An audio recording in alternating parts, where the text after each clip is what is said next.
CTTC official YouTube চ্যানেলে আপনাদের স্বাগতম।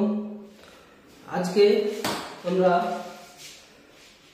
ভারতীয় শিক্ষা ব্যবস্থায় ভাষা নীতি language policy in Indian education ব্যাপারে জানব। তো প্রাচীন ভারতের ইতিহাস আমরা যদি ঘেঁটে দেখি তো আমরা জানতে পারি যে শিক্ষা মাতৃভাষাতে সম্পূর্ণ হলেও উচ্চশিক্ষার জন্য ইউনিভার্সিটি লেভেলে শিক্ষা নেওয়ার জন্য সংস্কৃত, আরবি, ফার্সিকে প্রাধান্য দিতে হতো বা জানতে হতো। সেই সময়কার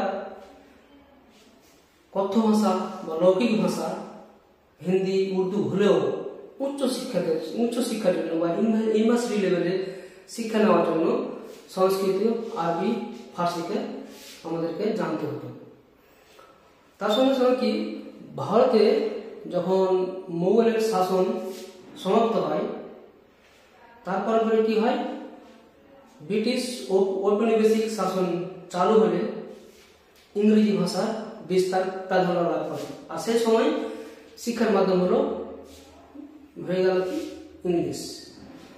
তার সঙ্গে কি হয়েছে, 1835 খ্রিস্টাব্দে লর্ড মেকলের সুপারিশ ক্রমে বেন্টিং ইংরেজি ভাষাকে শিক্ষার মাধ্যম হিসেবে স্বীকৃতি দেন।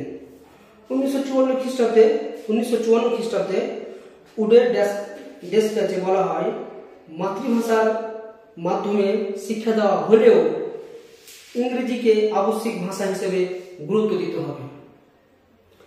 1882 খ্রিস্টাব্দে হান্টার কমিশন প্রাথমিক স্তরে শিক্ষার মাধ্যম হিসেবে মাতৃভাষাকে স্বীকৃতি দানের কথা জানালেন। কি বললেন হান্টার কমিশন?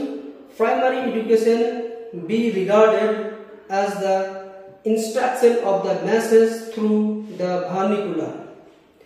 এরপর বিংশ শতাব্দীর প্রথমার্ধে 1917 থেকে 1919 পর্যন্ত কি হয়, স্যাডলার কমিশন বা কলকাতা বিশ্ববিদ্যালয় কমিশন মাধ্যমিক স্তরে পাঠ্যক্রমে শিক্ষার মাধ্যম হিসেবে মাতৃভাষাকে স্বীকৃতি দানের কথা বলা হয়।